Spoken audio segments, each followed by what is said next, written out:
My name is Gloria Whitmore. I am 67 years old, a retired school librarian, and a widow. For decades, I carried the weight of others on my shoulders. I raised children, supported a husband through illness, and quietly gave until I had nothing left for myself. Only recently did I dare to claim one dream of my own. With the savings I had guarded all my life, I bought a $2 million oceanfront villa. It was not an act of extravagance, but of survival. I wanted a place where I could finally breathe without waiting for someone to call my name. The day I moved in, the Pacific air wrapped around me like a prayer. I placed my husband's photograph on the mantel, uncorked a bottle of wine, and poured a single glass. I whispered to him, "Robert, I finally made it. For once, this is ours, but also mine." My hands trembled as I held that glass. I felt proud, fragile, and free all at once. Then the phone rang. The sound cut through the stillness like a blade. I lifted the receiver, expecting perhaps a neighbor or a distant cousin calling to congratulate me. Instead, I heard Martin, my son-in-law. His voice was brisk, entitled, as if he were issuing instructions to a servant. "Gloria," he said, "we're coming. 15 of us. Prepare food, towels, slippers. We'll be staying 3 weeks. We'll arrive in 40 minutes. Get ready, old lady." My heart stumbled in my chest. For a moment, I thought I had misheard. 15 people? My home, my sanctuary, treated as if it were a hotel he had paid for. His words, "Get ready, old lady," burned into my ears. I gripped the wine glass so tightly it nearly cracked. I wanted to protest, to shout, to remind him of the truth, that I had spent years helping him, covering debts, paying for his education, lending support he never repaid. But the words caught in my throat. What struck me harder than his arrogance was the sudden recognition of how invisible I had become. To him, I was not a woman with a heart still beating, not a widow reclaiming her dignity, but simply an old lady whose boundaries could be bulldozed. I set the glass down slowly, carefully, as though the weight of my life might spill with it. My eyes traveled back to Robert's photo on the mantel. His steady smile seemed to ask, "What will you do now, Gloria?" All the years I had been silent, forgiving, bending so others could stand taller, rose in a wave inside me. 40 minutes. That was all the time I had before an army arrived at my door. 15 strangers and half-relatives who would trample through my villa, sleep in my rooms, raid my refrigerator, and mock my existence. 15 people who believed that generosity meant servitude. The villa around me glowed with its newness. Polished wood floors, white curtains swaying with ocean air, the scent of fresh paint mixed with salt. It was the first space in my life that was not defined by someone else's needs. And now, before I could even savor it, Martin was ready to strip it of its meaning. I closed my eyes and steadied my breath. I felt the quiet thrum of the waves outside, patient and eternal. Their rhythm reminded me that silence is not surrender. It is a choice, a weapon, a shield. As I opened my eyes, the sting of humiliation softened into something sharper, clarity. For 67 years, I had given without lines. Tonight, I would draw them, not with anger or noise, but with calm that cut deeper than shouting ever could. I straightened my back, adjusted the photograph of Robert as if aligning myself with him, and whispered again, not for his ears, but for my own courage. "They think I will say yes, as always." The clock ticked, steady and merciless. 39 minutes now. My hands no longer trembled. Instead, I reached for the phone, not to beg, but to prepare. I did not cry, and I did not scream. I simply smiled, a small, steady curve of defiance rising in me like dawn. And I made a plan. When the call ended, the house was silent again, yet it felt different now, as if his voice had seeped into the walls. I stood in the center of the villa and let my eyes move slowly across the space I had chosen so carefully. The afternoon light poured through tall glass doors, spilling across the polished floors. Outside, the Pacific shimmered in layers of blue, steady waves folding into each other like secrets being told. The air carried salt and promise. The villa was still new. The faint scent of fresh paint lingered near the hallway, mixing with the sweetness of the sea breeze. The kitchen counters gleamed, marble untouched, waiting for hands that would cook not out of duty, but out of joy. Every detail had been chosen with intention. Light curtains that swayed softly with the wind, wooden shelves that echoed my love for books, wide open windows that allowed me to wake each day with the horizon staring back. In the living room, above the mantel, sat the object that tied this new life to my old one. Robert's photograph. My husband's face, frozen in time, his smile steady, his eyes kind. I had polished the frame before placing it there, almost like a ritual. That photograph was not simply a memory, it was an anchor. Whenever doubt pressed against me, I could look at him and recall who I had been and who I was still allowed to become. I walked closer, touched the glass gently, and whispered, "This is what we dreamed of, isn't it?" He had once promised me a little place by the water when we were young and broke. We never made it then. Life demanded too much. Children, bills, illness, sacrifices stacked upon sacrifices. He died before we could save enough. And now, here I was, standing in the villa I had bought with my own hands, carrying his memory like a lantern. I thought of the years behind me. At 22, I wanted to study literature in New York, but I stayed in my small town because Robert needed stability. At 30, I wanted to travel, to see Paris, but the children were small and money was tight.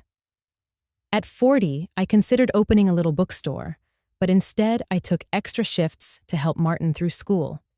Each time, I told myself, someday.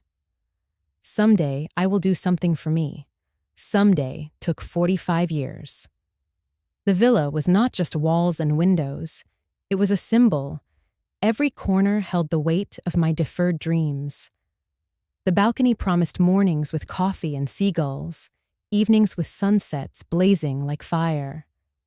The study, with its empty shelves, whispered of books I could finally read without interruption. Even the smallest guest room spoke of freedom, the chance to invite someone in on my terms, not because I was obliged.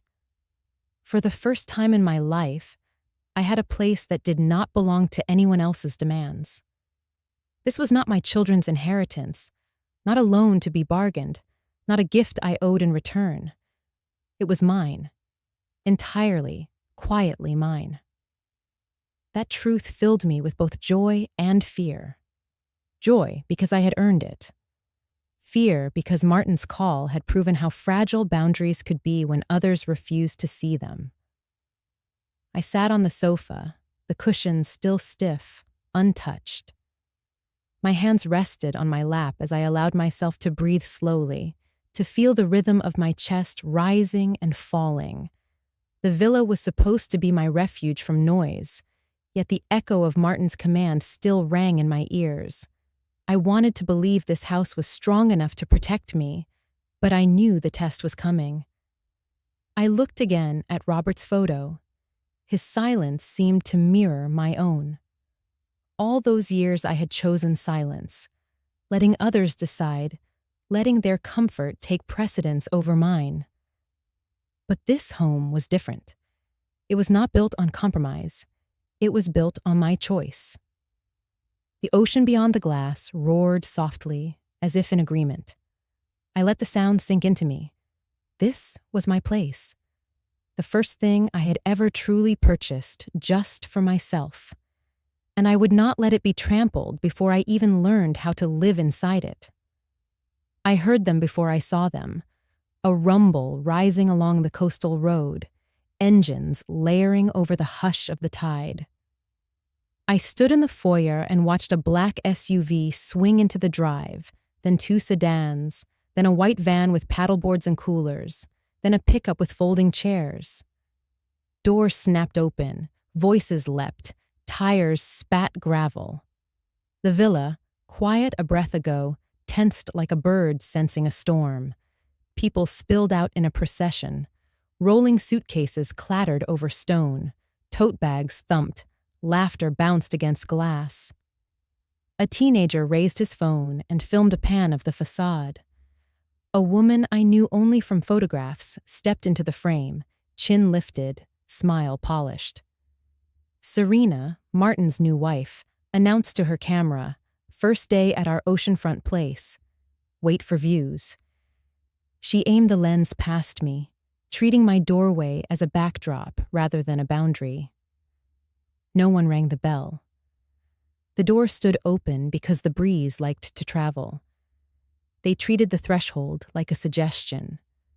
A cousin of a cousin rolled a case straight into the foyer and parked it beside the console table. A man I did not recognize set a box on my kitchen island as if delivering supplies. Somewhere behind the crowd, a child squealed.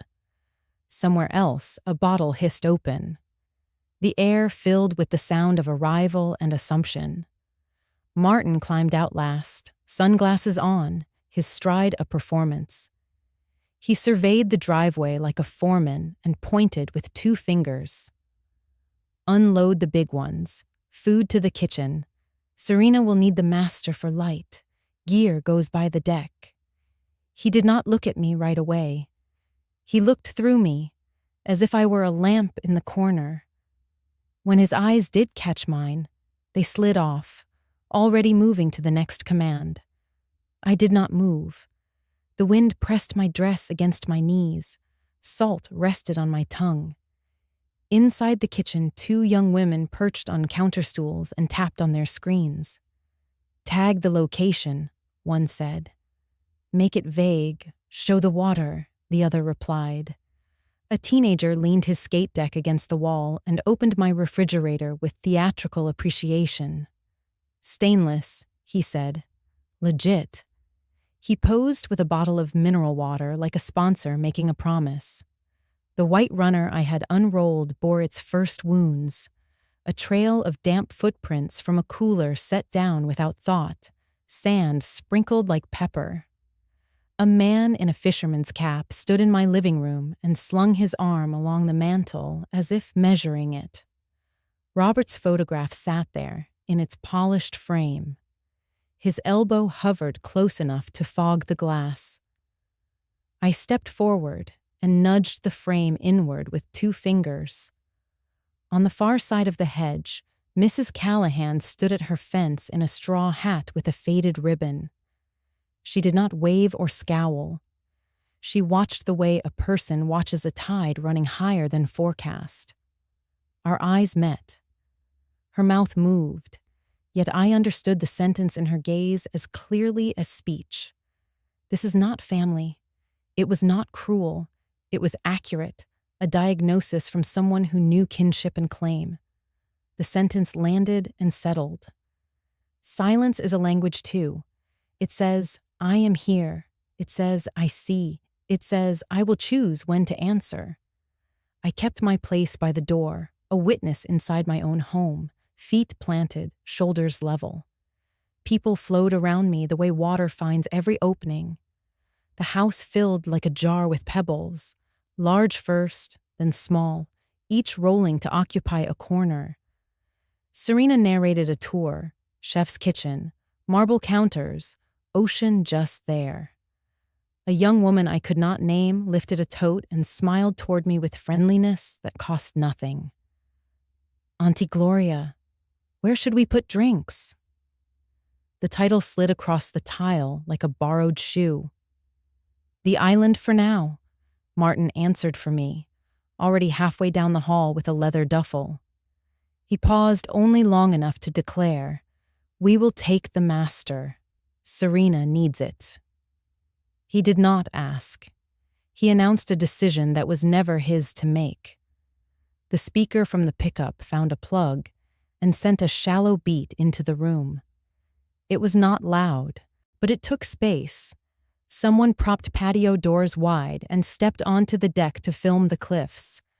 A child bounced a beach ball. It skittered toward side table. I caught it with my palm before it struck the frame. From the fence, Mrs. Callahan gave a small nod. I inhaled brine and counted bodies. 11, 12, 13, 14, 15. They were exactly as announced, and my plan held steady. Martin's footsteps echoed sharp against the marble as he crossed the foyer, dragging his duffel like a banner. He did not pause to look around or absorb the home's still newness. He walked with the certainty of someone stepping into property already his. Serena lifted her phone high, panning from the glass wall to the view beyond the deck. Her voice carried in a sing-song tone rehearsed for strangers on the internet. "Welcome to our beach house. Look at this kitchen. Look at the ocean. #blessed."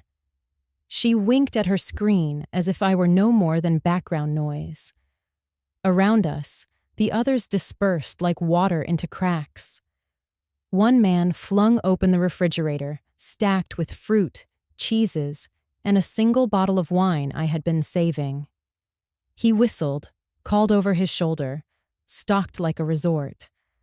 A teenager pressed buttons on the oven panel until lights blinked. Another pulled open drawers to discover utensils still wrapped in tissue. The island turned into a buffet of bags, purses, and sunglasses, none belonging to me. Children darted toward the pool. Their wet shorts slapped against their legs, leaving trails across my polished floor. A little girl tripped near the sliding door. Her soda splashed, staining the rug I had chosen only last week. She giggled, unfazed. An older boy grabbed the remote from my coffee table and powered on the television. Within seconds, a cartoon blared into the room, its voices clashing against Serena's live stream commentary. I moved toward the hallway, the corridor leading to the bedrooms, my refuge.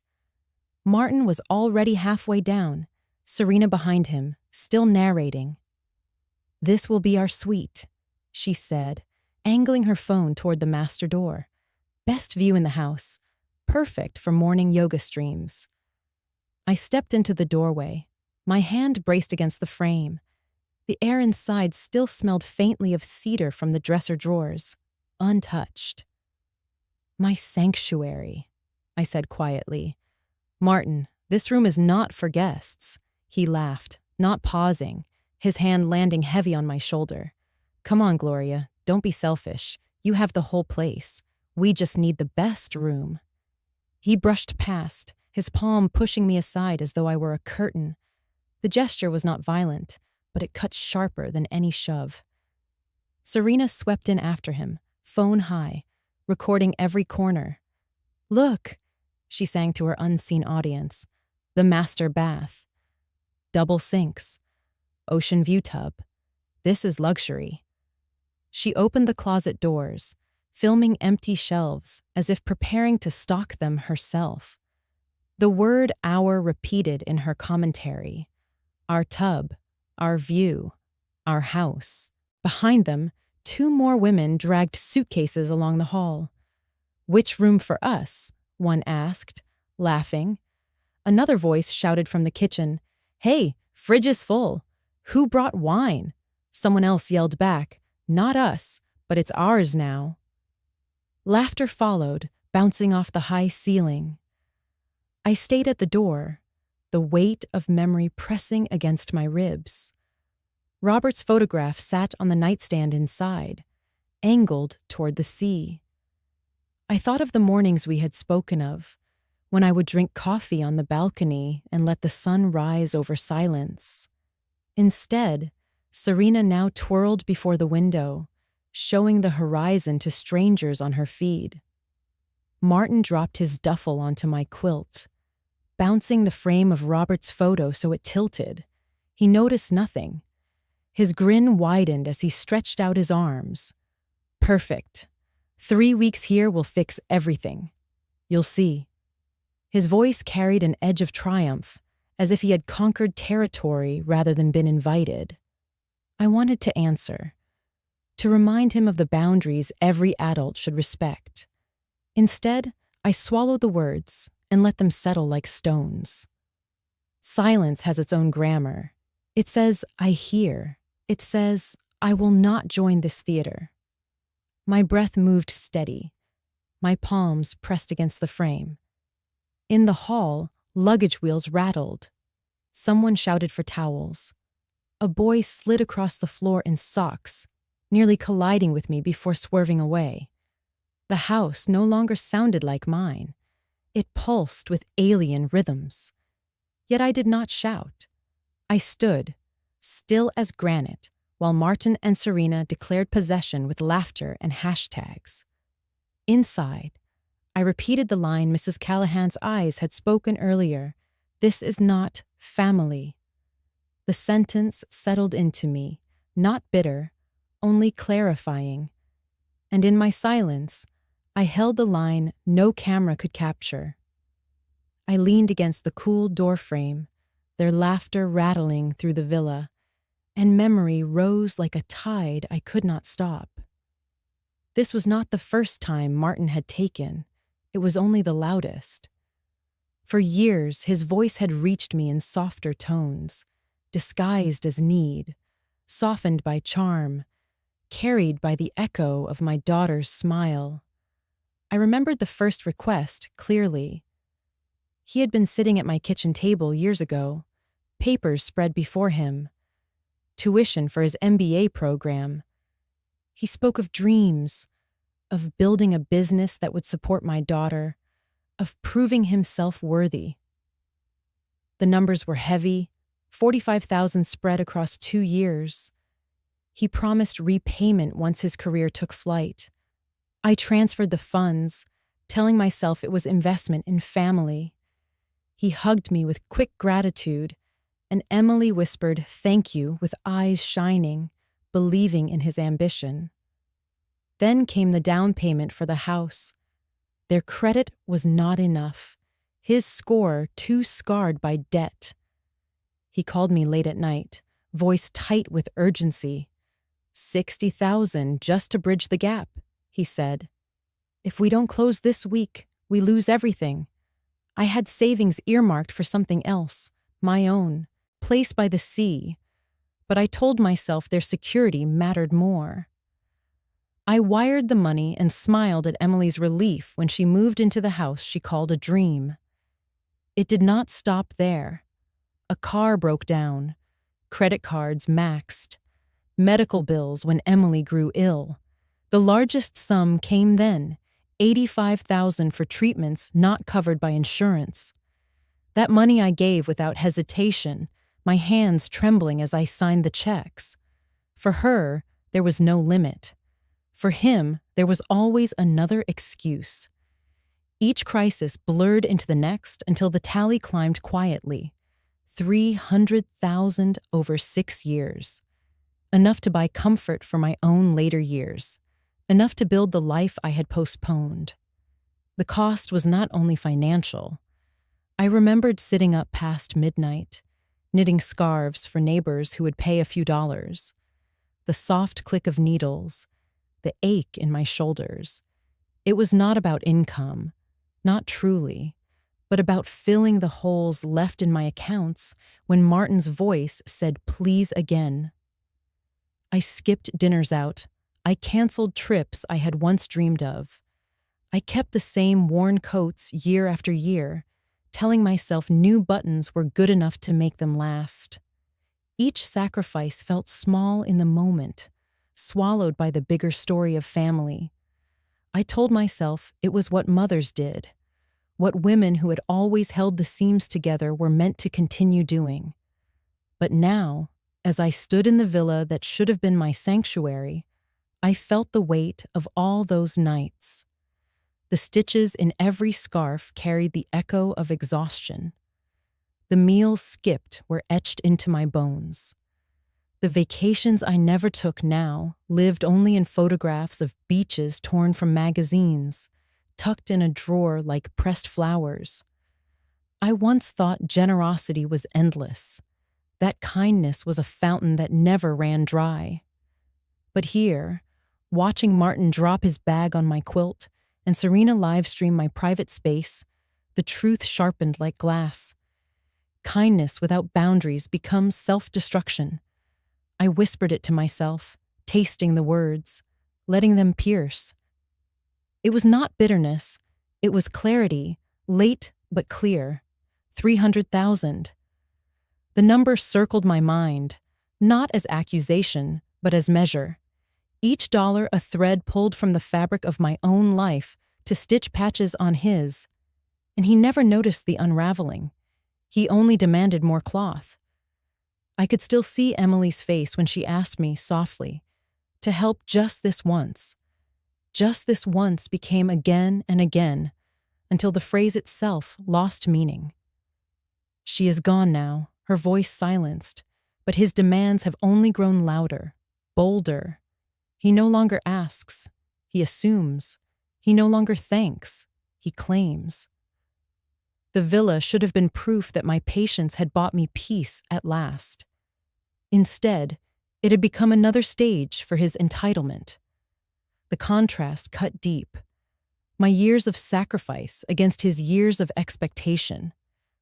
My silence against his constant noise.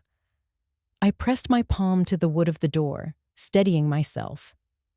In my chest, grief twisted with something harder, something sharper. Not rage, but the beginning of resolve. The truth was not that I had been too kind. The truth was that I had mistaken enabling for love. That mistake had a price, and I had paid it for too long. In the background, children splashed in the pool, music thumped from speakers, and Serena's voice trilled for her audience. None of them knew the nights I had sat by a dim lamp, tallying bills and subtracting my own dreams so theirs could continue. None of them knew the scarves, the empty dinners, the sleepless calculations.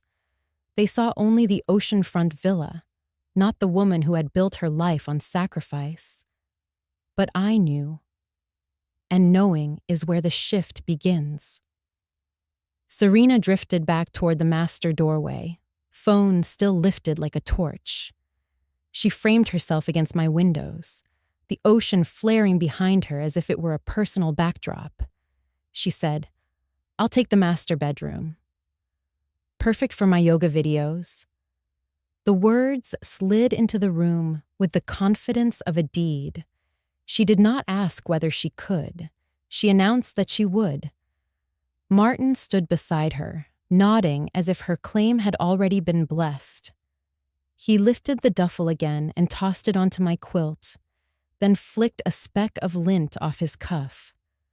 To the hallway he called, "Master is ours. The rest of you can figure it out." Laughter rolled down the corridor like marbles. I stepped fully into the doorway, my shoulder touching the frame. Robert's photograph watched from the nightstand. My voice came out steady. "No." One word can mark a border more clearly than a fence. Mine did. It was not loud, yet it landed with weight. Serena lowered her phone a fraction, the lens still pointed at the bed. Her smile hardened into something bright and brittle. She said, "That is not up for debate. My followers expect sunrise routines. The light here is perfect." She tucked a strand of hair behind her ear and lifted the phone again, resuming her broadcast. Someone in the kitchen heard the word "master" and cheered. A teen called out, "Roommates, dibs on the one near the deck." Another voice added, "First come, first served." Their energy swelled at my boundary as if it were a game to push. I kept my body where it was. The threshold held. Martin smiled in that patient way some men reserve for stubborn furniture. He reached past me and pressed the handle. The door opened an inch. He said, "We are family. Stop making this awkward. You have so many rooms. Let Serena use the one that matters. This will be easier for everyone." My hand found the edge of the door and held it where it was. I met his eyes and felt a familiar chill. It was not fear. It was the recognition that he had never seen me as an owner of anything, only a supplier. I repeated, "No." The words stood between us like glass. The laughter came quickly, not from joy, from sport. A young man near the island called, "Let Grandma chill." A woman added, "She forgets things. It is cute." Another voice chimed, "My Nana gets stubborn after naps."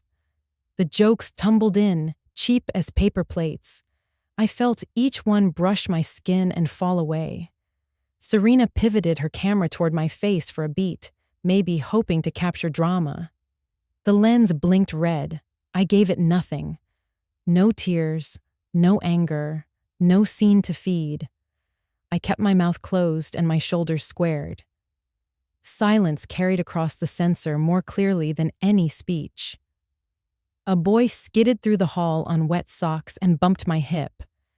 He mumbled sorry without looking and chased the echo of his own laughter. Behind him, the speaker thumped a shallow rhythm, a sea of little claims rising and falling. All of it pressed, pressed, pressed. I did not move. Martin sighed as if I were an administrative error. He leaned in, close enough that I could see the shave line along his jaw. He said, "If you make this difficult, people will think you are unstable. Let us set up. We will be out of your hair." He reached again for the door. I eased the master door shut until the latch kissed the strike. My hand stayed on the knob. My voice was low. "No." Then I stepped aside and turned my back to him. There is a kind of strength that refuses the stage. I chose it. I walked down the hall toward my study. As I passed the living room, a chorus of chuckles followed like tin bells. Someone whispered, "She is dramatic." Another replied, "She will calm down." The refrigerator door shut with a soft seal. A drawer slid. A suitcase zipper rasped. The villa breathed in their noise. I let it pass through me. In the study, the air was cooler, shaded by bookshelves still waiting for books. The desk smelled faintly of old oak and lemon oil. I closed the door without a sound, set my palm flat on the wood, and felt the hinge settle. The music dulled to a pulse. My heartbeat answered once, then steadied. I sat, folded my hands, and breathed in salt through the vent. Their laughter thinned beyond the wall. I pictured the master room, the tilted frame, the quilt, the view. Then I faced what waited next. Silence is a tool. I would use it. I sat in the quiet of my study, the oak desk stretching before me like a shoreline. My fingers rested on the smooth wood for a long moment, but inside me the tide had shifted. The laughter beyond the walls rose and fell, muffled yet insistent, like waves crashing against glass. My hands trembled slightly, not from fear, but from something harder to name, a pulse of clarity that had been buried too long. The phone sat on the corner of the desk, its black surface reflecting a sliver of my face. My palm hovered above it. For years, when Martin crossed lines, I swallowed my protest. For years, when demands came, I stitched scarves, tightened my belt, and whispered to myself that patience was the only answer. Tonight, something else breathed in me. My thumb slid across the screen, and the glow bloomed. The digits 911 stared back at me. My chest rose in a slow breath, then another. The room seemed to still. I could hear my heartbeat in my ears, heavy and measured. It was not the frantic pounding of panic. It was the steady march of decision. I pressed call. The line clicked, and the operator's voice entered the room, clear and calm. 911, what's your emergency? I swallowed, tasting salt at the back of my throat. My name is Gloria Whitmore. I live at Seaview Villa, number 12, on the Cliff Road. My son-in-law and a large group of people have entered without permission. They refuse to leave. My voice did not waver. Each word fell with the certainty of stones dropped into water. The operator asked me to confirm the number of people. My hand clutched the receiver tighter, the warmth seeping into my skin. At least 15, I answered. They have filled the house. They claim it as their own. Stay where you are, she instructed. Do not engage with them. Officers are on the way. I thanked her softly and ended the call. The screen darkened, leaving me in the dim reflection of myself. The phone in my hand felt hot, as though it carried the heat of everything I had just done. Years of silence burned away in a single act. I turned in my chair, and my eyes found the photo frame on the side table. Robert's smile looked back at me, captured on a summer day when we were young, before the lines of sacrifice etched into my skin. I lifted the frame gently, holding it in both hands, as though it could answer me. This time, I whispered to him, I won't stay silent. The words hung in the room like a vow, quiet but unbreakable. A knock rattled the study door, then Martin's voice, pitched in false sweetness. Gloria, come on now. We're family. Don't make this ugly. Just let us use the house for a while. Everyone's happy. Then I stayed still, the phone cooling in my palm. His tone was syrup poured over steel. I knew it too well. He always coded his demands with the word family, as if blood excused trespass, as if obligation erased ownership. He knocked again, slower this time. Please, Gloria. You know we don't mean harm. It's just space. You have so much. Share it. That's what family does. His words seeped through the wood like damp. I rested the frame back on the table. Robert's eyes, frozen in that captured smile, seemed to hold my gaze with steadiness. My breathing matched the rhythm of the ocean outside, steady, unhurried. Martin's hand pressed against the door. I could hear the subtle creak of the handle. But I did not rise. I leaned back, my shoulders against the chair, and let the silence expand between us. Silence has weight when wielded with intent. Mine pressed against his words until they scattered. The villa's noise swelled again beyond him. A burst of music, a cheer from the kitchen, a suitcase dragged across tile. Martin sighed, footsteps retreating. The space filled with absence. I placed the phone flat on the desk, my hand still resting over it. The wood was cool beneath my fingertips, the surface steady. I felt a slow calm settle through me, deeper than fear, older than anger. I had done what I had always told myself I could not. In that quiet, I understood. Courage does not roar. Sometimes it dials 3 numbers, breathes evenly, and refuses to open a door. I kept my seat as footsteps drifted back toward the study. The handle turned a fraction, then went still. A hush settled, tense and expectant, like air before thunder. Martin cleared his throat and spoke through the door with a softness that never reached my bones. Gloria, he said, do not do this. Do not embarrass us. Think of Emily. The letters of her name slid under the door like cold air. For years, he had used her memory as a key. Tonight, he tried the lock again. I let the words fall and lie where they landed. Beyond the walls, the house rustled and chimed. A spoon clicked a glass. A suitcase wheel ticked across tile. Laughter flashed and faded. I listened to the ocean instead. It spoke in the steady grammar of return, wave after wave, each arrival proof that leaving is not the end. Martin tried again, his tone syrup over gravel. We can make this work. Share the rooms. We will be quiet. No one has to know. Open the door and we will talk like adults. I let silence grow until it had shape. In that shape, I placed a sentence my heart had been writing all day. Family does not invade. Family does not mock. Family does not steal peace. On the other side of the door, he exhaled. I could hear it, a small gust against paint. You are overreacting, he said, drawling the words to sound kind. You have so much space. We are tired. Let us rest. We will deal with details tomorrow. I thought of the years when tomorrow was my altar. I placed offerings on it and nothing came back.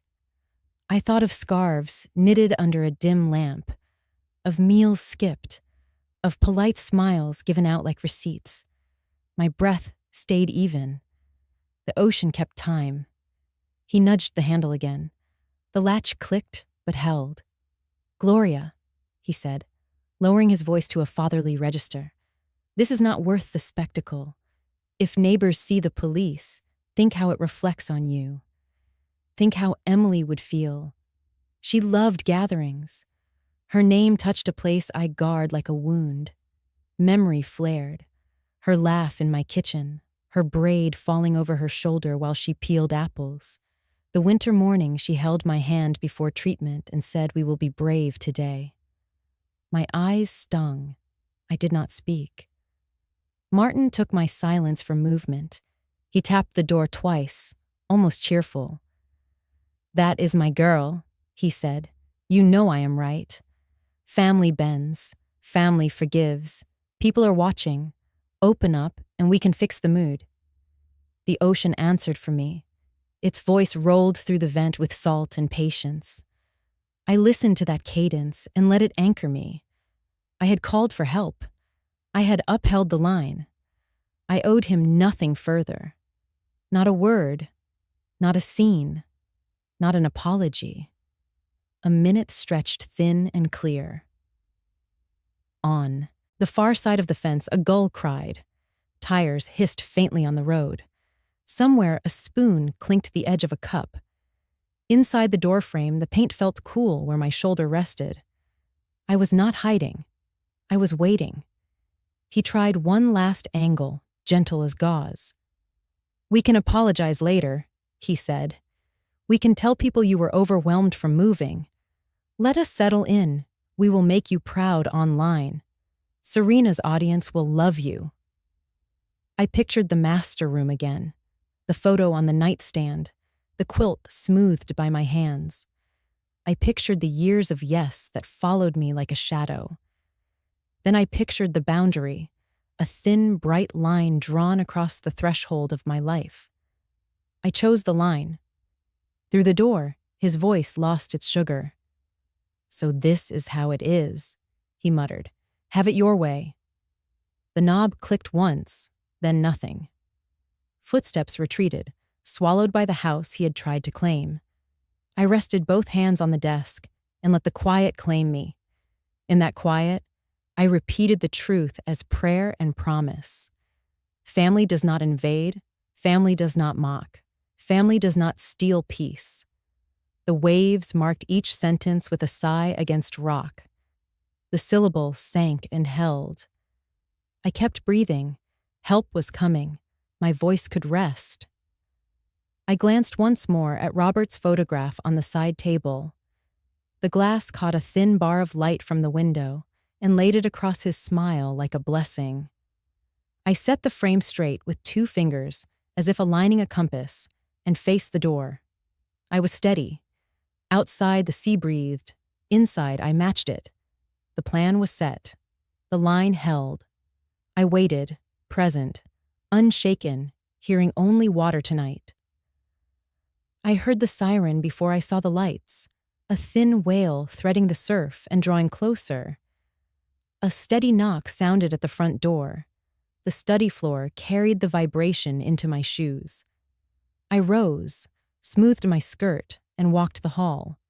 When I reached the foyer, 2 officers stood beneath the transom, uniforms dark against the pale glass. The woman said, "Officer Ramirez." The man nodded. "Officer Dalton." Martin stepped forward with a smile meant to manage. "Officers, thank you for coming. This is nothing urgent, just a family misunderstanding. We have it handled." Officer Ramirez glanced at me, then back at him. "Sir, we received a trespass call from the resident. We will speak with her first." She shifted. He had to yield. Her eyes returned to mine. "Ma'am." I handed her my license and a folder from the console table. Inside were the deed, a utility bill, and the closing statement. She read, lips moving with quiet precision, then passed the documents to Dalton. He scanned, nodded once, and returned them to me. He turned toward the living room, where bodies hovered with bags and towels, and said clearly, "This is her home." The music snapped off. Serena lowered her phone by inches. A boy muted the television and looked at the floor. Martin spread his hands wider. "It's family business," he said. "We are here with her. She is overwhelmed." "Family doesn't override property rights," Ramirez replied, not unkind, not unsure. She faced me. "Ma'am, do you want these individuals to leave now?" "Yes." The word landed like a heel on earth. Serena tried a smile. "We just drove all day. Surely there is room to compromise." Her eyes darted to her screen. She angled it away from the badges. Dalton gestured toward the device. "Please stop recording inside the complainant's home." Color climbed her neck. The phone disappeared into a pocket. Ramirez addressed the group. "You have 15 minutes to gather your belongings and vacate the premises. After that, remaining here may result in arrest for trespassing." The room woke into motion. Zippers rasped, lids snapped, sandals scuffed, brittle jokes cracked and died. A man in a fisherman's cap yanked a cooler off the marble. A teen kicked his skate deck toward the door. It bounced off the baseboard and spun. A young woman swept sunglasses from the island into a tote with sharp hands. Martin lingered near me, smile fixed, eyes hard. "Gloria, we can solve this without a scene," he said, addressing the air. "You look tired. Let us sleep. Tomorrow we will settle details." Ramirez stepped just enough to block the line of sight. "Sir, the only detail tonight is exit." He faced his people and clapped twice. "Let's go. We will get rooms at the hotel. No big deal, casual on top. Anger underneath." Serena jerked the duffel from my quilt and slammed the zipper. The master door flew wide as if the house had wronged her. I walked there long enough to set Robert's photograph straight with 2 fingers. The glass felt cool. My hand steadied. Back in the foyer, the parade reversed. Suitcases rolled. Towels dripped. Someone muttered that the view was overrated anyway. The speaker went silent. The hush that followed felt like air returning to a sealed room. At the threshold, a woman I barely knew paused, met my eyes, and whispered, "Sorry." I nodded. Apology sounded truest when it was small. Through the open door, I saw Mrs. Callahan at her fence, hands folded on the rail. The porch light made a pale ring around her hat. Our eyes met. She dipped her chin, not triumph, only recognition. In her gaze, I read the entire sentence again. This was not family. This was boundary. Martin was last. He adjusted his cuff on the mat as if to repair dignity. "We will discuss this," he said. "People will have opinions." "I am sure they will," I answered. My voice stayed even, the way sea holds a line after wind has passed. Dalton held the door in a posture that was both courtesy and command. Engines turned over, red tail lights painted the drive, gravel ticked beneath tires. The convoy slid out toward the road and vanished into the dark. Inside, the house breathed. The officers remained a few minutes, took notes, and gave me a card. "If anyone returns without permission, call immediately," Ramirez said. "Tonight you did what you should." When the latch settled and the night closed, the ocean took back the soundtrack. At the fence, Mrs. Callahan lifted a hand. I returned the gesture. The rooms felt wider. My heartbeat matched the surf. The line I had drawn held. I stood in the foyer, steady and grateful for the quiet returning tonight. Martin was the last to linger in the doorway, suitcase in hand, his shadow stretching across the foyer tiles. The others had already shuffled toward the cars, their voices fading into the night. He looked at me as though the air itself belonged to him. Lips curved into a smile without warmth. His voice dropped into that false gravity he wore when he wanted his words to cut deepest. "Emily would be ashamed of you," he said. The sentence struck harder than any slam of a door. It landed inside my chest and sat heavy, pressing against years of love, of sacrifice, of quiet endurance. My hand reached instinctively toward the table where Robert's photograph still stood. Instead of the cool wood, my fingers closed around the frame. I lifted it to my chest, gripping it so tightly my knuckles whitened. I held it like a shield, though the arrow had already pierced. I did not speak. Silence carried more power than defense ever could. I let his words echo in the emptiness, let them reveal themselves for what they were, cruelty dressed as memory. My throat burned, but I swallowed it down. I would not let him weaponize my daughter's name any longer. He seemed almost disappointed that I did not shatter. He waited a beat, hoping for tears or pleas, then rolled his shoulders and stepped onto the porch.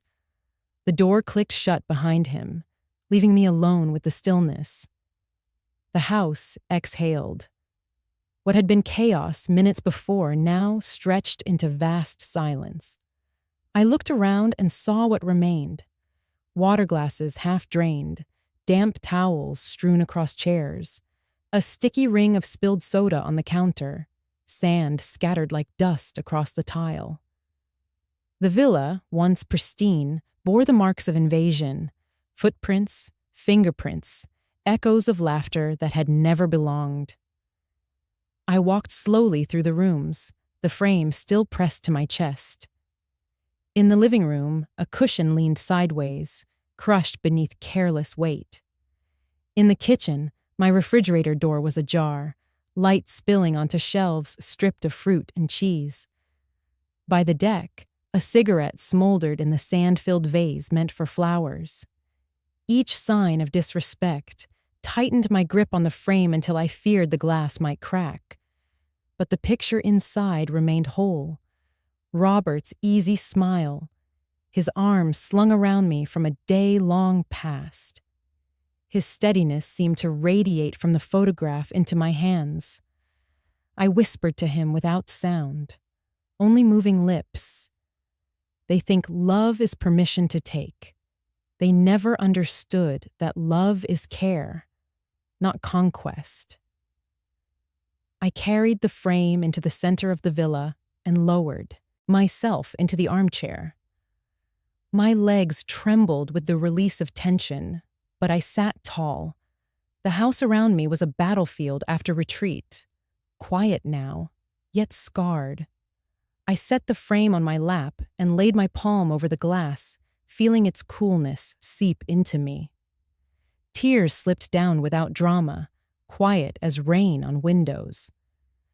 They came not from his insult, but from the truth beneath. I had given so much of myself that he believed he had the right to judge me, even in defiance. I had enabled him to think my silence was consent. Tonight, I had broken that pattern, and the cost was hearing my daughter's name used as a blade. I did not sob. I did not wail. The tears ran slow and steady, tracing the lines age had drawn. They fell into the fabric of my skirt and disappeared, as silent as the years I had endured.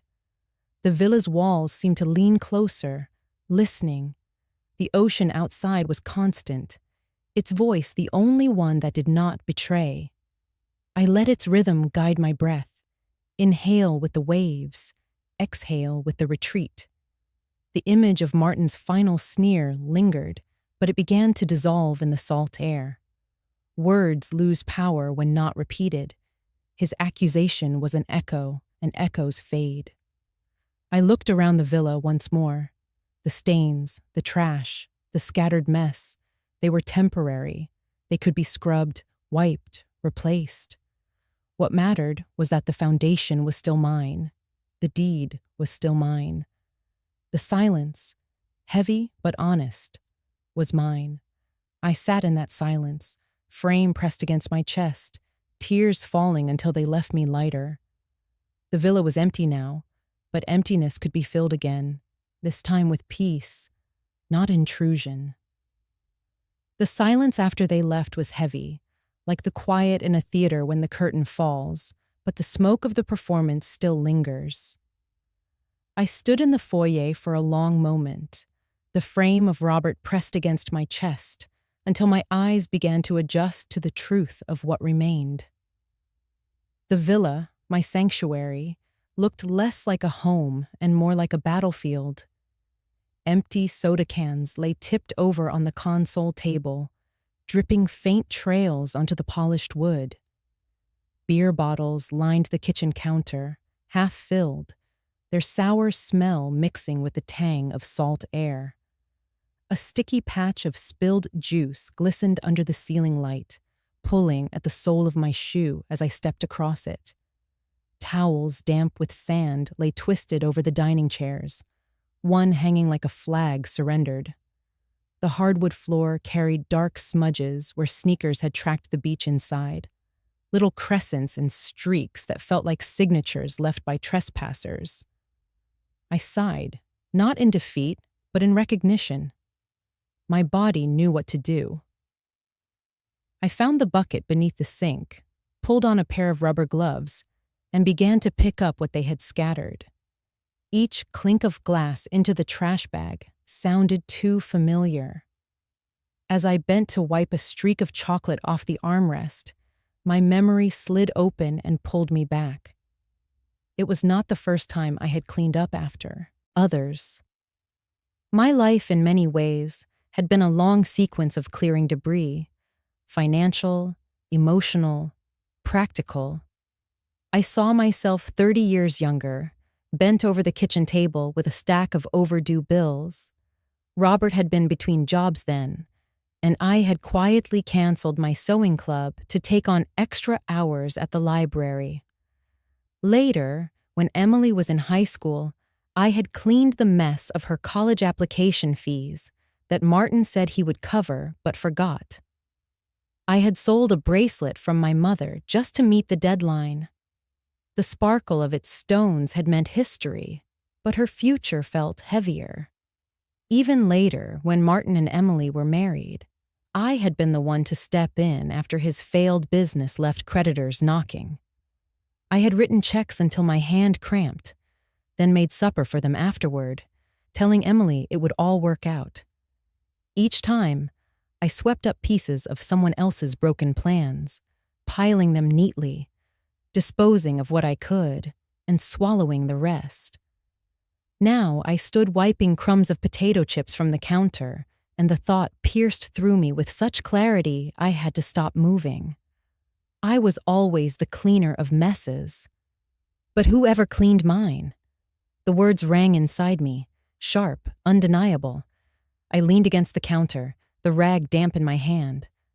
My messes, my grief, my exhaustion, my unspoken needs had never been noticed, let alone tended. People saw me as the one who restored order, who covered the gaps, who kept the ship afloat. But no one had asked if I could swim when the water rose. I resumed wiping, each circle of the cloth a meditation. The floorboards gleamed slowly back into view under my scrubbing, but the prints of their intrusion seemed carved into more than wood. They had left echoes of every past moment I had cleaned after them, of every late-night favor, every quiet sacrifice. The villa was not only messy with their trash, it mirrored my life. I carried a bag of empties to the porch. The night air struck cool on my damp face. Across the fence, Mrs. Callahan's light was off now, but I imagined her gaze still carried its truth. This was not family. This was burden. I tied the bag tight, the knot snap in with finality, and left it by the bin. Inside, the silence grew easier to hold. The house was not spotless yet, but it was mine again. Each wiped counter and straightened chair whispered back a piece of my identity. I stacked the chairs around the table, aligned the salt and pepper shakers, and opened the windows to let the ocean air sweep out the stale smell of entitlement. The rag grew heavy with stains, but I kept moving. Cleaning, after all, was my oldest language. Yet tonight, it did not feel like servitude. Tonight, it felt like reclaiming. Each bottle discarded was a refusal to carry their weight. Each streak erased was a line drawn against intrusion. By the time I placed Robert's frame back on the mantel, the room looked less violated, more like the space I had imagined when I signed the deed. My arms ached, but the ache was honest. For once, I was cleaning not to protect others from collapse, but to heal the space where I lived. I stepped back, surveyed the villa in its half-restored state, and whispered into the quiet. This time, the mess ends here. Morning edged through the windows while I finished wiping the counters. My phone buzzed across the marble in short, frantic bursts. The notifications lined up like birds on a wire. I turned the screen over and saw the story Martin had chosen to tell the world. He had posted a photograph of Emily hugging him from years ago, soft light through leaves, innocence captured to sell a narrative. Beneath it, his caption read, "My mother-in-law kicked us out." Money made her heartless. The line sliced cleanly. It did not say we entered without permission. It did not say 15 people arrived and claimed rooms. The comments began to stack before I could inhale. Family deserves better. Someone wrote, "She has a villa and still no room in her heart." Another chimed in, "Some widows forget where help came from." I felt my shoulders rise toward my ears, as if I could duck under the tide. Serena's live video appeared at the top of my feed. She sat in the passenger seat of their SUV with red eyes and a careful camera angle. "She abandoned family," she said, voice quivering. "We drove for hours with food and towels. We only wanted to be together." She called the police on us. Hearts floated up the screen. The viewer count leapt. Comments bloomed with sympathy. The video ended. The clip reappeared within seconds, shared by people who have never set foot in my kitchen. Messages flooded my inbox as though the front door were open again. An old coworker wrote, "I hope this is a misunderstanding. Call me." A distant cousin posted publicly, "Hard to watch elders turn cold." Another tagged my name under Martin's post and asked, "Is this true?" The question sat there like a stone. Truth, in their minds, had already been decided by volume and tears. I set the phone down and listened to the house. In another life, I would have rushed to defend myself, would have typed until my fingers cramped, would have uploaded photographs of sticky floors and upended cushions. I even pictured scanning bank statements, laying out numbers like stepping stones toward an honest shore. My hands hovered over the screen. I withdrew them. I had not called for help so I could plead with strangers. I had called because boundaries had been broken. More notifications buzzed. "Let it go. It is just a vacation," someone wrote. "She owes them after all they went through," another declared. The phrase "owes them" rang hot. It did not belong to love. I pressed the power button. The screen went dark. The quiet that followed felt like a door clicking shut in a noisy hallway. A light knock sounded at the back door. I opened it to find Mrs. Callahan in her sweater and walking shoes, the morning sun painting the brim of her hat. She said nothing at first. Her eyes traveled across the counters and the bag of bottles tied for the bin. She stepped close, set her hand on my shoulder, and spoke in a voice that did not need to be loud. "The truth has a way of surfacing." The words settled like warm cloth. Something unclenched inside my chest. "They are already rewriting last night," I said. "People prefer a story that hurts less to read." "They can prefer," she replied. "Preference does not make it true." She sat at the table while I poured coffee. The mugs clinked. The sound felt domestic, almost ordinary. We did not rush to fill the air. The breeze moved the curtain. Gulls argued. The ocean kept count. I told her what the operator had said, how the officers stood in my foyer, how I handed over the deed and watched a uniform speak the sentence I had needed to hear. "This is her home." I heard myself repeat it, not for reassurance, but to fix the moment where it belonged, in memory, not rumor. Mrs. Callahan nodded and lifted her cup. "You are not unkind," she said. "You are clear." There is a difference. We walked through the rooms together like two women taking inventory after weather. I took photographs for my files. The lens found stains that still needed scrubbing and corners that already shone.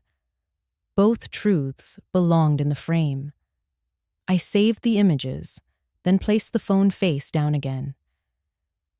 "You will be tempted to answer all of them," she said gently. "Resist the temptation until your breath returns." Justice does not need to shout. I stood at the window and watched a white line of surf peel across the bay. The ache in me did not vanish, but it changed shape. It felt less like a wound and more like a scar beginning to knit. Outside, the water rose. Inside, my pulse matched it. The posts continued without me, but the house held steady. I could stand with my deed, my memory, and my breath. The surface would clear in time. The morning passed in fragments, coffee cooling in the cup, the hush of the ocean folding over itself, the faint ringing of my phone I refused to answer. By noon, I found myself walking to the corner of the bedroom where the safe sat hidden behind the wardrobe. I had avoided it for months, telling myself I did not need to revisit old wounds. Yet the storm of accusations online, the twisting of truth into performance, pushed me toward it. My fingers, stiff with age, dialed the familiar combination. The lock released with a muted click, and the door creaked open. Inside lay folders thick with papers, envelopes weighed down with silence. I pulled them out one by one, setting them against my chest as though I were carrying bricks. At the desk, I cleared a space, brushed crumbs of last night's intrusion to the floor, and began laying the documents flat. Bank statements first. The crisp white pages listed transfers in neat rows, black ink that betrayed no emotion. I traced the dates with my fingertip. Tuition installments, car, repairs, hospital bills, then receipts, wire transfers to accounts in Martin's name, checks endorsed for Emily's treatment, payments to creditors who once knocked at my door. Each slip of paper bore the weight of my sacrifice, quiet and unquestioned at the time. I slowed as I spread them across the oak surface. Each sheet looked larger than the last, the ink blurring as my eyes stung. My chest felt tight, as though grief itself pressed against my ribs. I lowered myself into the chair, placed my palms flat on the desk, and let my eyes rest on the accumulation. There it was, nearly $300,000. The figure did not sit in a single line. It sprawled across years, hidden in fragments, disguised as kindness. Tuition, $45,000. House down payment, $60,000. Medical treatments, $85,000. Smaller sums scattered like loose change. Groceries, repairs, debts forgiven. The numbers built into a wall I had climbed silently, while no one saw the cuts on my hands. For the first time, I allowed myself to see it whole. Not as charity, not as obligation, but as a record of my own erasure. I had taken the burden again and again, telling myself love demanded it, telling myself silence was noble. Now, on the desk before me, truth had shape, weight, undeniable. Tears burned, spilling hot over the corners of my eyes. They dropped onto the paper, smudging ink into gray blooms. I did not wipe them away. They belonged here, with these records, proof that numbers alone could not capture the cost. The room felt still, the only sound the faint tick of the clock and the distant crash of waves.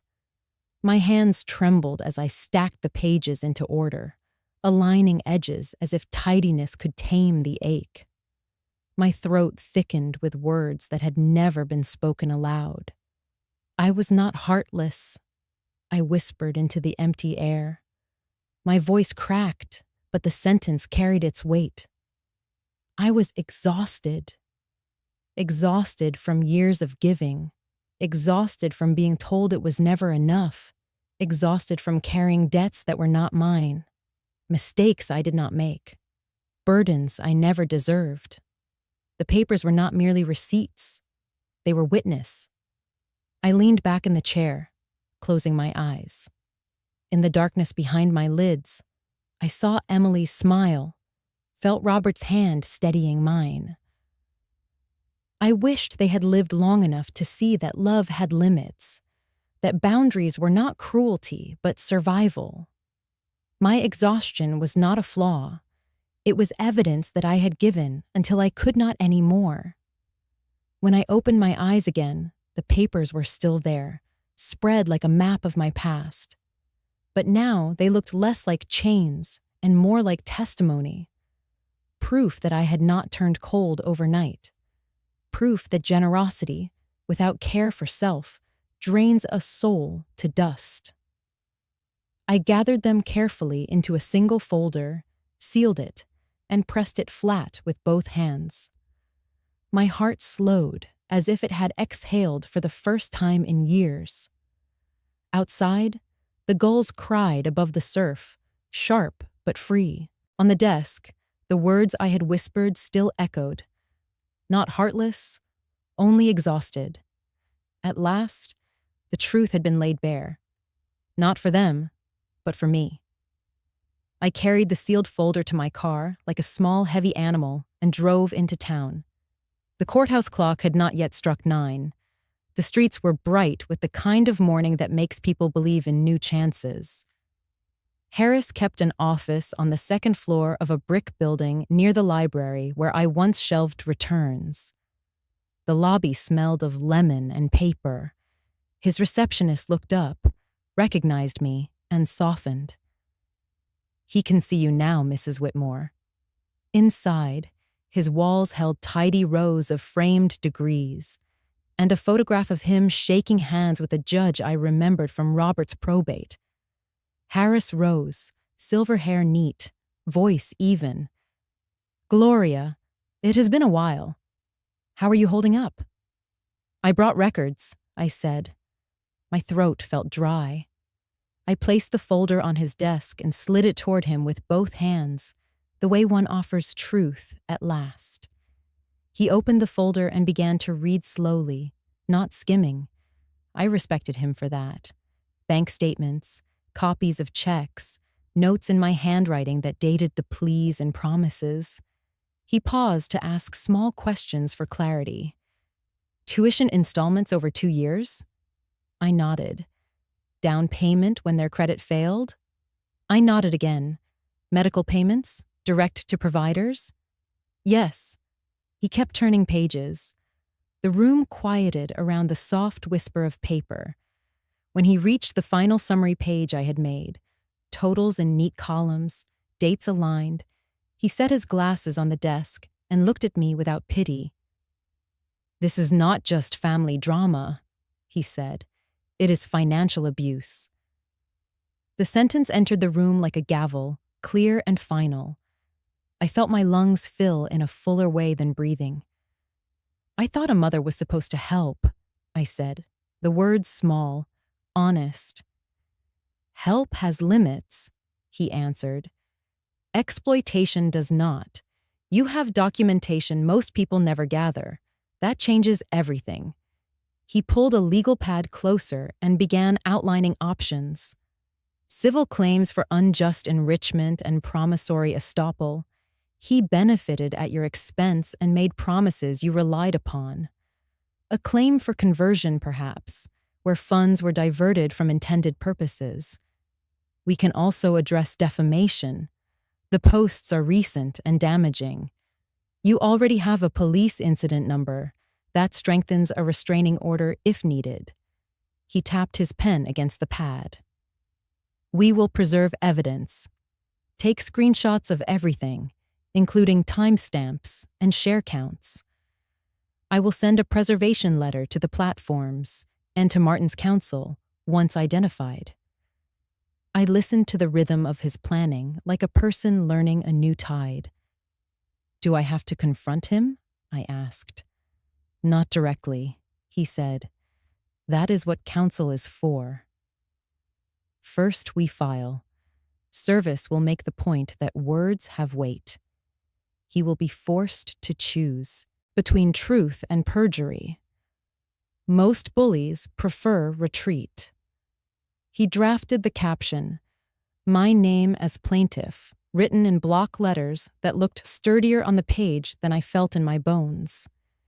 He typed while I watched, each click stitching a boundary I had drawn in air to paper that could hold it. When he turned the monitor for me to read, the language was cool and precise. A timeline of transfers, a pattern of demands, posts portraying me as heartless while omitting the hundreds of thousands I had given. "Are you ready?" he asked gently. "Filing is not revenge. It is structure." I thought of the house after they left, the sticky ring on the counter, the sand on the floorboards, the quiet returning room by room. I thought of Robert's photograph steady beneath my hand and the sentence that had carried me through the morning. I was not heartless. I was exhausted. I nodded. "I am ready." He printed the complaint and slid a pen across the desk. I felt the weight of the barrel in my fingers, the slight drag of the nib as it touched the signature line.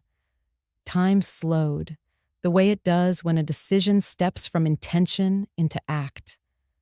I wrote my name, carefully, fully, then initialed where tabs told me to, dated each page, and breathed out. The ink shone for a second before it sank into the fibers. "For once," I said, surprised to hear my voice steady, "I wasn't giving. I was taken back." The sentence felt like a key turning. Harris smiled, not triumphant, approving. "Good. We will file this afternoon. I will arrange for certified copies of your bank records and contact the clinic for billing confirmations." Expect noise online when he is served. Do not answer it. Let the process speak. He handed me a thin copy set bound with a black clip. It looked modest, almost ordinary, yet it contained the history I had carried alone for years. I placed it in my bag and stood. My knees did not wobble. At the door, he paused. One more thing. If he reaches out, refer him to me. You owe him no conversation. Walking back into the hallway, I felt lighter, as if some portion of the weight had shifted from my spine to the file now moving through the system. Outside, the sun lay clean on the street. A gull tilted its wings over the square. In my car, I rested both hands on the wheel and allowed a long breath to leave me, slow as a tide.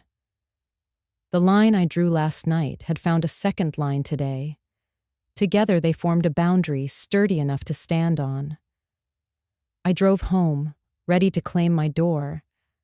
The courthouse smelled faintly of polish and old paper, its marble steps gleaming under the morning sun. My hands gripped the handle of my bag as I walked through the metal detector. Inside rested copies of my evidence, though Harris carried the originals. My heart beat steady but firm, like waves striking rock. I reminded myself, this was no longer a family quarrel whispered in kitchens. This was law, and law had no patience for manipulation. When Martin entered, he looked as if he were arriving for a luncheon rather than a hearing. His suit was tailored, his tie a bold blue that drew eyes. He smiled broadly, shaking hands with an acquaintance across the aisle, nodding to others as though the courtroom were his stage. His gait carried the same entitlement I had seen on my porch, a man convinced the world bent toward him. Serena followed, draped in a silk dress, her hair perfectly coiled, makeup precise enough for a camera. She dabbed the corner of her eye with a lace handkerchief before she even sat down, rehearsing grief. Her presence radiated spectacle, and she leaned into it. When the bailiff called order, she adjusted her posture like an actress poised for a close-up. I took my seat beside Harris. His files were stacked in quiet order, no theatrics, no flash. His calm steadied me. He leaned slightly and whispered, "Remember, you have nothing to prove beyond truth. Truth stands taller than performance." The judge entered, robes trailing. We rose, then sat. Martin's attorney, a younger man with sharp glasses, opened with a polished statement. He painted me as an unstable widow, grieving and confused, lashing out against the only family she had left. He gestured toward Serena, who lowered her eyes, the picture of sorrow. When it was Harris's turn, he rose without rush. He placed a stack of documents on the podium and began with dates and amounts. Bank transfers totaling nearly $300,000, made directly from Mrs. Whitmore's accounts to the defendant, Martin Hale, and his household. He handed copies to the judge and opposing counsel. The rustle of paper filled the chamber. Then came the promissory notes, Martin's own handwriting scrawled across lined paper, promising repayment as soon as business recovers. Harris held them steady, his voice measured. These are not tokens of generosity. These are debts acknowledged and ignored. Martin shifted, his jaw tightening though he forced a smile. Serena glanced at him, a flicker of unease breaking through the mask. Next, Harris presented the video. Serena's own live stream, captured by viewers, labeled with timestamps. The screen lit up at the front, her voice trilling, "Our beach house, master bedroom for me." The laughter of others filled the speakers. Harris paused the video at her words, letting silence frame them. The contrast between her courtroom tears and her online performance spoke louder than any argument. The opposing counsel objected, muttering about context, but the judge allowed it. The word "our" hung in the air, undeniable. Then Harris called a witness. My breath caught when Mrs. Callahan walked to the stand. She had dressed in her Sunday best, hat perched properly, hands folded around her purse. She was sworn in, then met Harris's gaze with calm strength. "Mrs. Callahan," he began, "from your home next door, did you witness the events of June 12th? Her voice was steady, not loud, not uncertain. "I did. I saw at least 15 people arrive in cars. I watched them carry bags inside. I heard laughter and music. I saw Mrs. Whitmore standing at her door, not welcoming them, but holding her ground." Harris nodded. "And to be clear, did Mrs. Whitmore ever invite them in?" "No," she said firmly. She looked as surprised as I was. The judge wrote a note. The gallery shifted. I heard a faint murmur ripple through. For the first time that day, Martin's smile faltered. Serena dabbed at her cheek again, but her hand shook. When Harris concluded, I sat straighter, not because victory was certain, but because truth had finally spoken aloud, where it could not be deleted, twisted, or buried under shares. In that courtroom, the years of silence I had carried began to shed.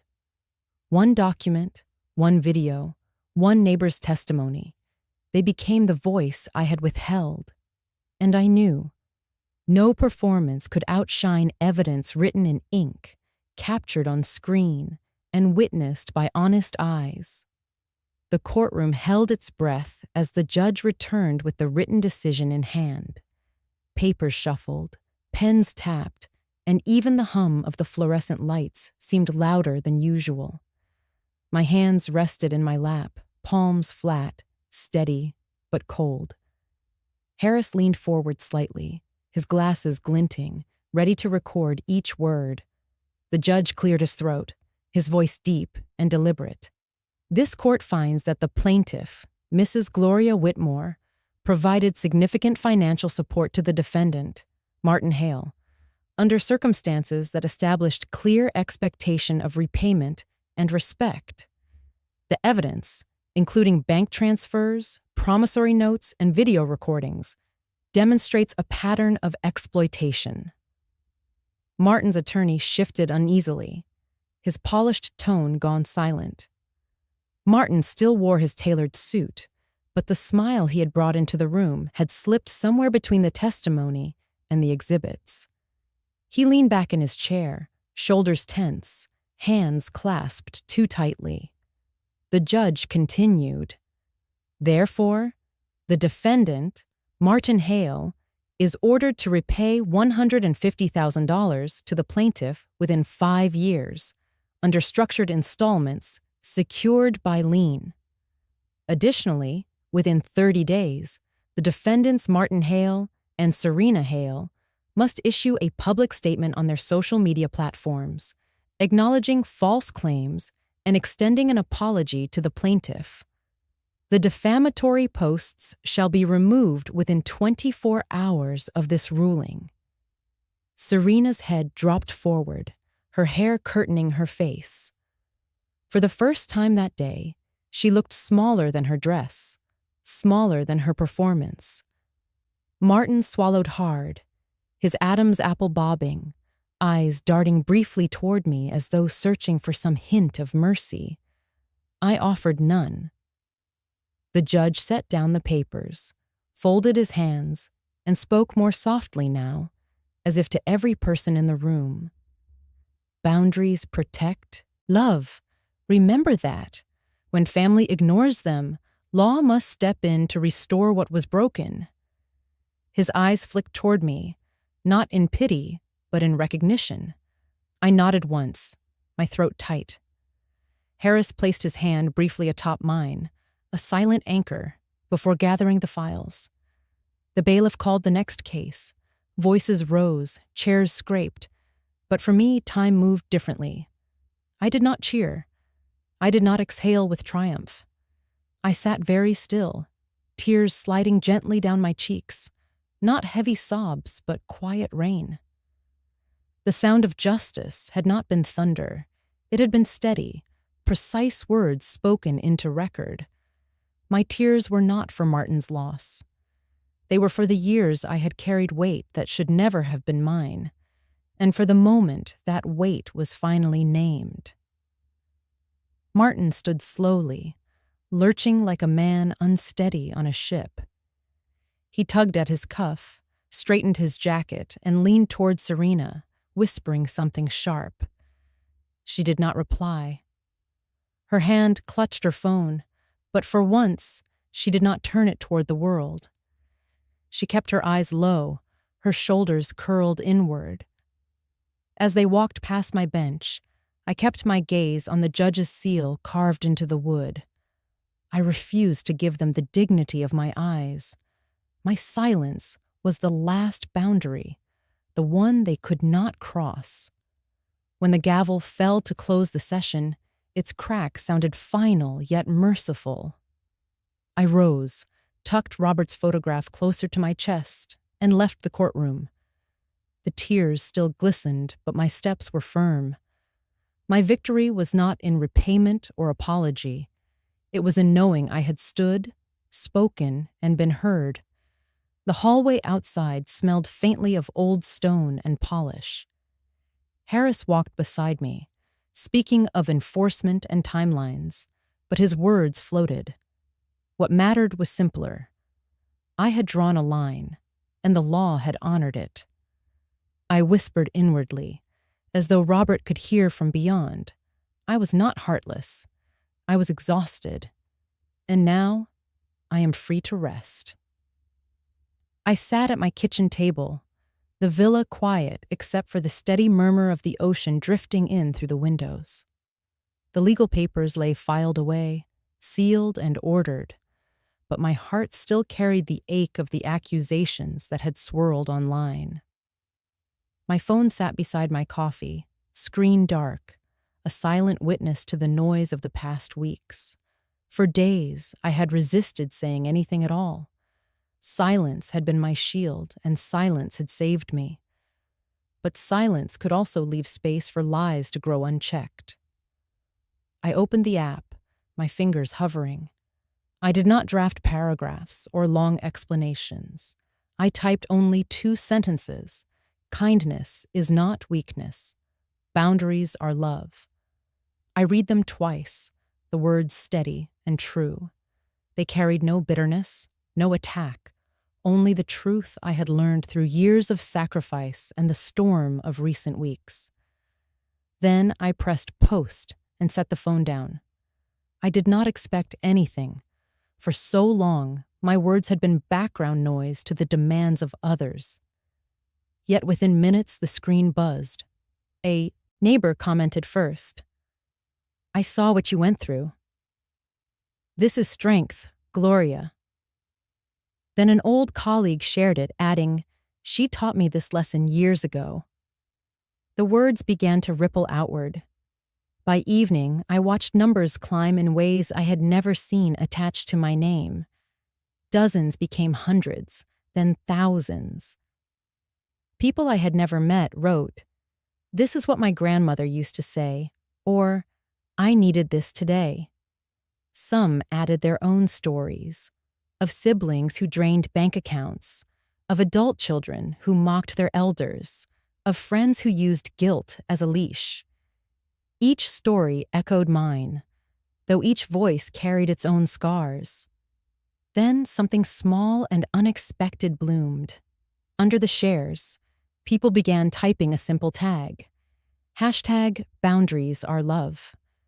At first, just 1 or 2, then rows of them, the words stacking like bricks, building something larger than me. What had been a sentence whispered in my heart became a chorus sung by strangers. Among the comments, I noticed names I recognized. People who had once believed Martin's posts now wrote with humility, "I am sorry, Gloria. I judged before knowing." "I understand now," one added. "I used to think boundaries were cruelty." You showed me they are the opposite. Reading their words did not erase the sting of betrayal, but it softened the edges. It reminded me that truth, though slow, has a way of moving. Serena's video had once flooded feeds with tears and falsehoods. Now clips of the court ruling shared by reporters spread alongside my sentence. Viewers saw the evidence. They saw Mrs. Callahan's testimony. They saw the judge's words. Boundaries protect love. My post wove itself into that thread, becoming a refrain people could carry in their own lives. I did not feel triumph watching it spread. What I felt was a steady warmth, like the sun after rain. For years I had been the cleaner of messes, the silent giver. Now my words, small and plain, were cleaning something larger, the notion that self-protection was selfish. That night I sat on the deck with a blanket around my shoulders, the sea stretching wide and endless. My phone buzzed beside me, not with demands this time, but with gratitude. Thank you for giving me courage to say no. One message read. Another. My mother never set boundaries, and it broke her. You helped me see why I must. I whispered the words aloud, letting the ocean carry them. Kindness is not weakness. Boundaries are love. They no longer sounded like defense. They sounded like a promise, one I could live by and leave behind. The hashtag continued to grow in the days that followed. Reporters quoted it in articles. A counselor friend told me her clients repeated it in sessions. People wrote it on signs at support groups, on notes taped to mirrors, on journals filled with healing. What began as 2 sentences on my kitchen table became a lifeline others held. For me, the greatest change was quieter. When I passed neighbors in town, they no longer looked with pity or suspicion. They nodded, smiled, or touched my hand. Not because they knew every detail, but because they had understood the heart of it. Love without boundaries is not love at all. I leaned back into the deck chair, the blanket warm, the sky vast, and felt a peace I had not known in years. My story was no longer only mine. It had become part of something wider, something healing. And in that, I found my silence had not been wasted. It had simply been waiting for the right words. The phone rang one late afternoon while I was trimming the roses by the villa's porch. I almost let it go to voicemail. Too many calls lately had been noise, questions from reporters or curious neighbors. But something in the number looked familiar, and I pressed accept. A young male voice came through, hesitant but warm. Aunt Gloria? It's David. I hope it's okay that I'm calling. My breath caught. David, my sister's grandson, lived states away.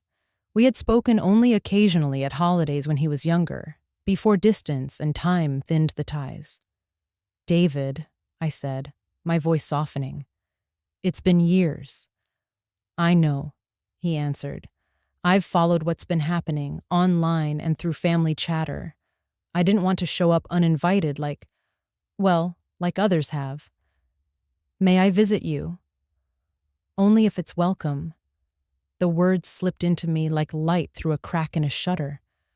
For so long, people had arrived at my door with expectations, never questions.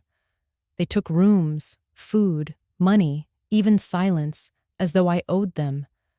But here was someone young, related by blood, pausing to ask permission.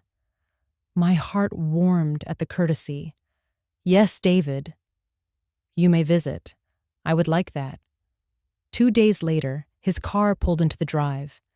He stepped out carrying a modest bouquet of daisies and lavender, wrapped in brown paper. He looked older than I remembered, broader in the shoulders, but his eyes still carried the same open kindness of the boy who once helped me carry firewood on a snowy Christmas. He held out the flowers as if presenting a medal. "For you, Aunt Gloria. You deserve respect." The words made my throat tighten. I took the bouquet, inhaling the fresh, earthy scent, and invited him inside. His shoes were neatly wiped on the mat. He set them aside without being asked. Already the villa felt different with his presence, lighter, as though he had brought gratitude in with him instead of demand.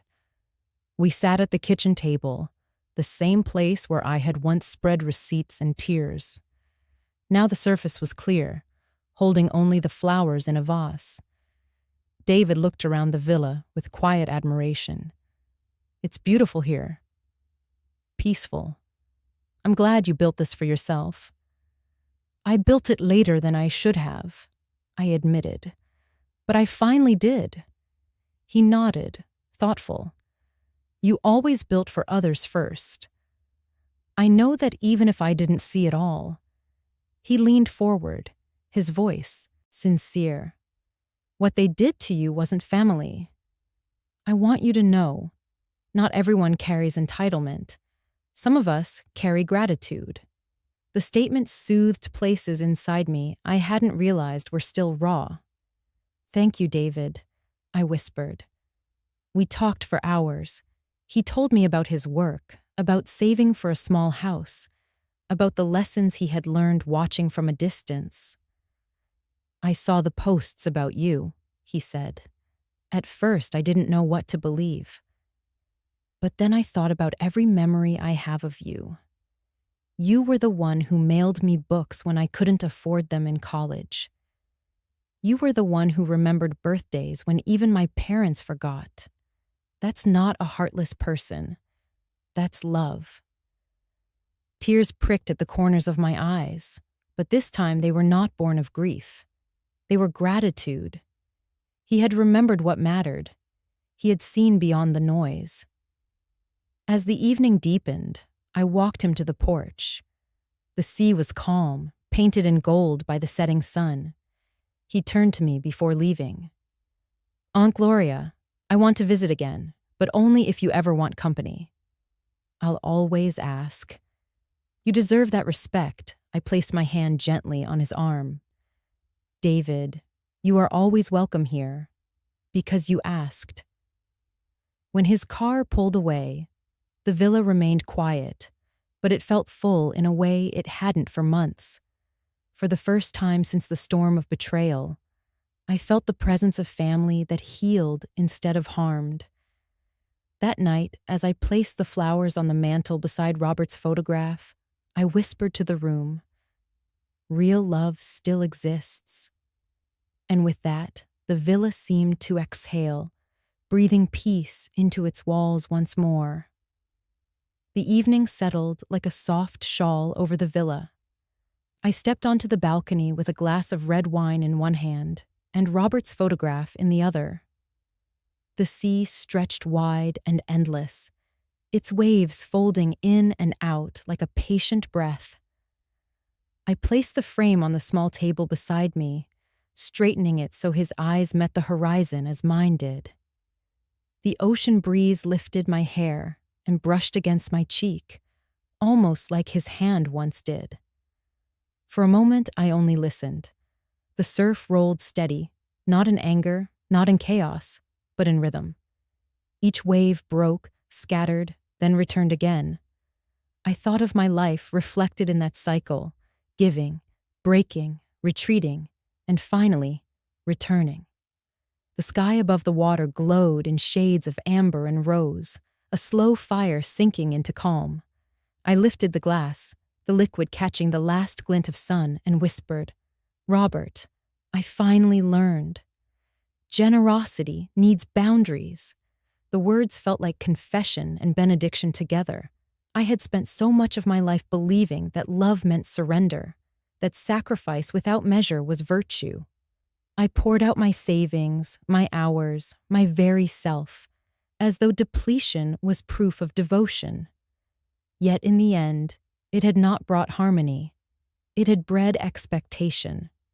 And expectation had sharpened into entitlement. Now, sitting in the quiet hum of my own home, I felt the truth settle in.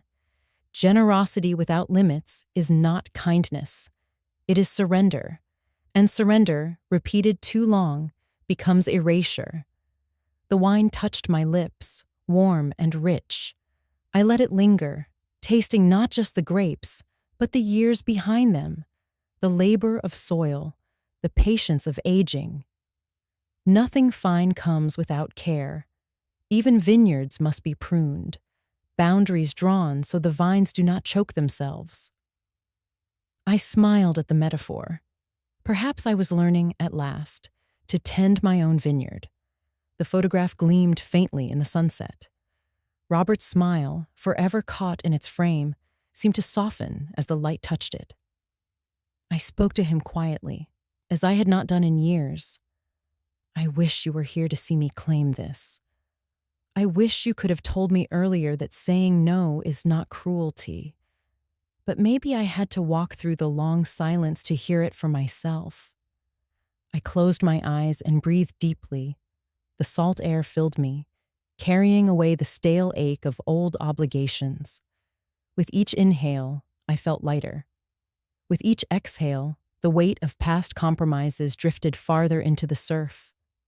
Time slowed, as it always does at the pivot between day and night.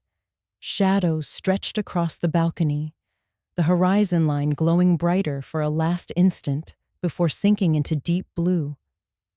The villa behind me was clean again, the counters scrubbed, the floors restored, but more importantly, my spirit felt scrubbed too. Not spotless, not erased, but honest. I thought of Martin's final insult, of Serena's theatrics, of the sting of betrayal that had once hollowed me out. They no longer felt sharp. They felt distant, like voices carried off by wind. What remained was not bitterness, but clarity. The law had spoken, truth had surfaced, and even strangers online had echoed my words back to me. Kindness is not weakness.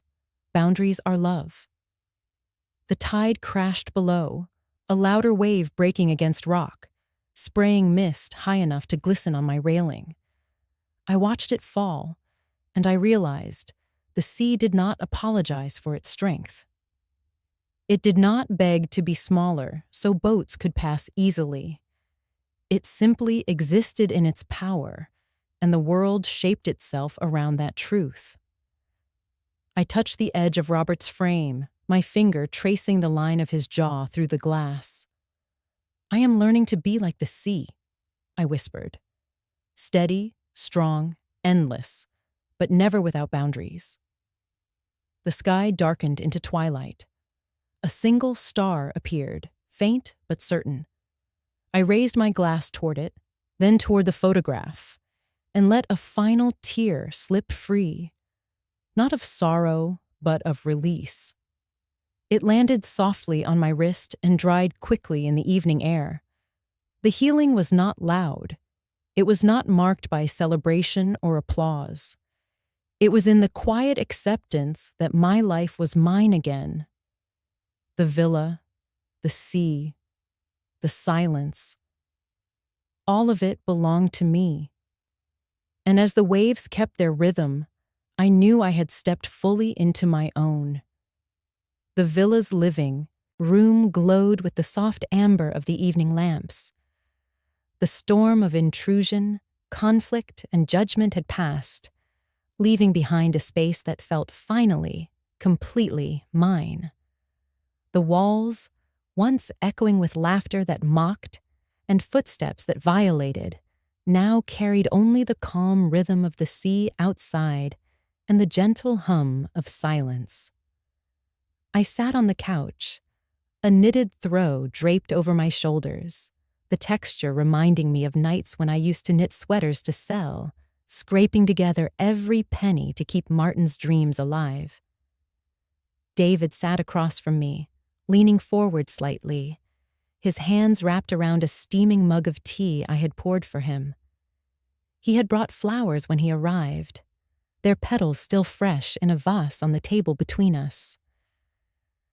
For a long while, We didn't speak. There was no rush to fill the quiet. His presence itself was a balm, so different from the chaos of 15 uninvited guests who treated my home like a playground. When he finally spoke, his voice was steady but gentle. "Aunt Gloria, thank you for letting me visit. I didn't want to come uninvited." The words carried weight. They landed in me like a gift I had long been waiting for.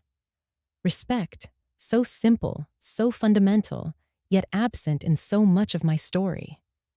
I nodded, my throat tight, and answered softly, "That means more than you know."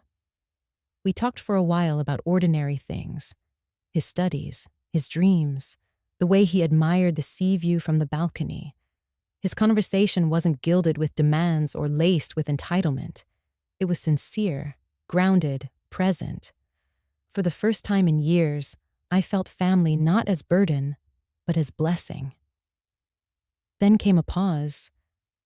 He looked at me, his eyes open and searching, and asked, "Do you regret it? Standing up for yourself?" I leaned back, letting the question breathe. The firelight flickered against the walls, and I thought of the messes I had cleaned, the insults I had endured, the tears I had shed in silence. "No," I said, my voice quiet but unshakable. "For once, I chose myself." It wasn't cruelty. It was survival. I turned slightly, as though facing not just David, but all those who might be listening. I imagined the countless unseen eyes watching this story unfold. The women who had cooked meals no one thanked them for. The men who had paid bills no one remembered. The grandparents who gave everything and were left with nothing. I looked into that invisible camera, into the hearts of strangers who might recognize themselves in mine, and I asked, "Would you have done the same? Or would you have let them in? Tell me, where do you draw your line?" The words lingered in the room, not as accusation, but as invitation. I wanted those watching, those listening to reflect, not on me, but on themselves. Boundaries are not fences to shut out love. They are the framework that makes love sustainable. Without them, kindness twists into exploitation, and giving corrodes into resentment. I breathed deeply and continued, my voice carrying the calm of the sea outside. "If you've ever been told you were selfish for saying no, remember this: self-respect is not selfishness. It is the root of love, and without roots, nothing grows." David lowered his gaze, as though absorbing the truth of those words. His hand reached for the vase of flowers, adjusting them slightly, as if honoring the moment. I smiled at the gesture, then looked back into the invisible lens of narration, the one connecting me to whoever needed to hear this most. "Share your story with me," I urged gently. "Tell me if you've ever been in my place, if you've ever carried too much, given too much, and wondered if it was enough. Tell me how you found your line. Or, if you haven't yet, let this be the reminder that it is never too late to draw one." Outside, the waves beat steady against the shore, not angry, not timid, but sure of themselves. The sound filled the quiet, carrying its message beyond my balcony, beyond this villa, into every ear that would listen. The fire dimmed, the light softened, and the frame of Robert on the mantel caught one last flicker before it settled into shadow. I lifted my eyes once more and gave my final thought, one that had echoed through courtrooms, through screens, through hearts, and now would close this chapter.